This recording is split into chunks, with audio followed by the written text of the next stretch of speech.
Eu tenho uma pergunta para você. Você acredita que Cristo apoia a luta política? Muitas pessoas estão envolvidas nessa luta política. Você acha que Cristo apoia? Qual é o seu pensamento? A referência para o estudo de hoje se encontra em Lucas capítulo 17, de 20 a 22. Estamos próximos ao período eleitoral, mas não foi proposital. Realmente é a sequência do estudo que temos baseado no livro Desejado de Todas as Nações. Os fariseus, eles não tinham visto indicação alguma do estabelecimento do reino. Eles observavam Jesus e insinuavam que a missão dele havia fracassado. Aparentemente, ele não aumentava o poder, não aumentava as suas riquezas, não aumentava o seu poder militar. Então eles disseram: quando virá esse reino? Foi a pergunta. Quando vai vir esse reino? Jesus então respondeu: o reino de Deus começa no coração. Por não ser acompanhada desse esplendor mundano, vocês estão correndo o risco de não discernir a glória da minha missão. Por causa do seu espírito egoísta e terreno, os próprios discípulos de Jesus não podiam compreender a glória espiritual que Jesus buscava revelar a eles. O mesmo risco todos nós corremos. Muitas vezes, a ação de Deus não é acompanhada da glória que nós achamos que deveria acontecer. E foi o que aconteceu tanto com os fariseus como com os discípulos de Jesus. Mas depois que os discípulos receberam o batismo do Espírito Santo, eles começaram a perceber, foi só depois que Jesus já estava no céu, que eles perceberam que estiveram na presença do próprio Senhor da glória. João, capítulo 1, 14, relata que vimos sua glória como a glória do unigênito do Pai, cheio de graça e de verdade. A partir disso é que eles nunca cansavam de repetir suas palavras e obras. As Escrituras agora para eles pareciam um novo livro. Como almejavam poder chegar-se a ele, pedir explicação de passagens que não compreendiam. Mas era tarde para isso. Jesus não estava mais ali pessoal, de forma pessoal entre eles, de forma visível. E eles, nossa, devia ter pedido a explicação daquela passagem. Quão atentos lhe haveriam de escutar as palavras. Estivera por entre eles por mais de 30 anos e não o tinham, na verdade, conhecido. E os discípulos, então, se arrependeram do tempo que haviam perdido. Tomé não quis acreditar. Pedro negou na sua humilhação. Quando os sacerdotes e principais se combinavam contra eles, quando eles eram levados perante os conselhos, lançados nas prisões, quando eram castigados, sabe o que acontecia com eles agora?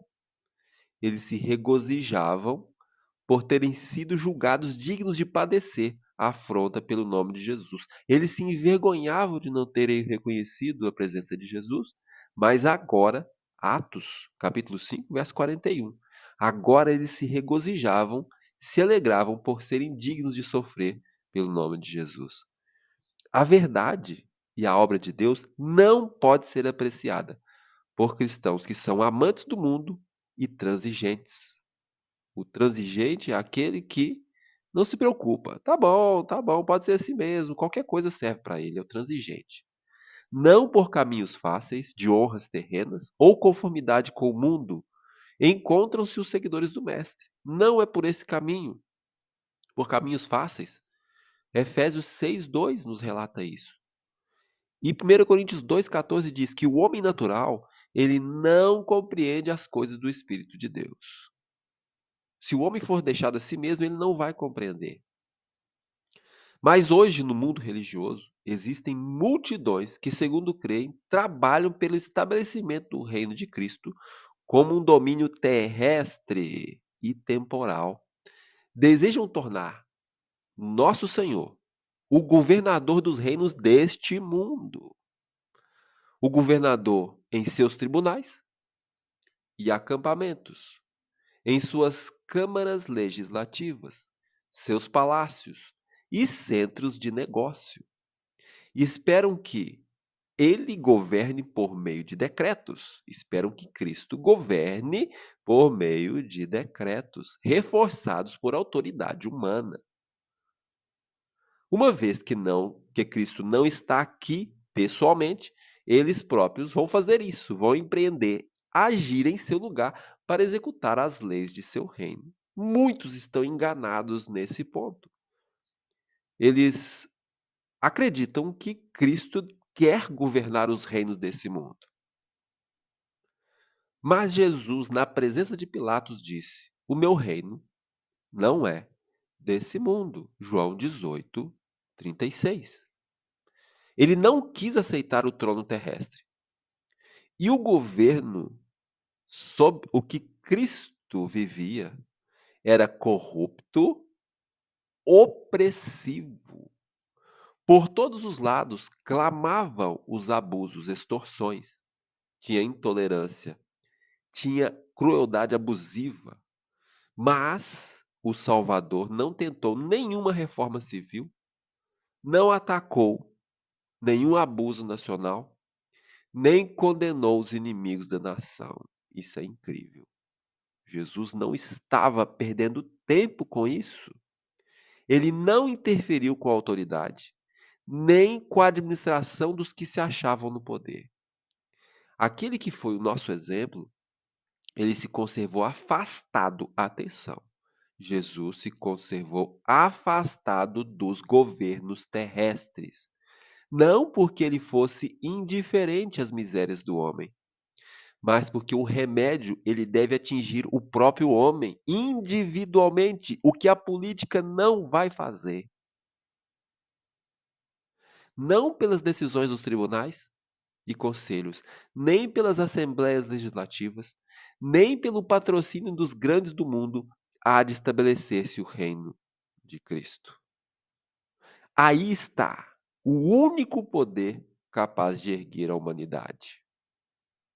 E o instrumento humano para realizar essa obra é o ensino e a observância da palavra de Deus.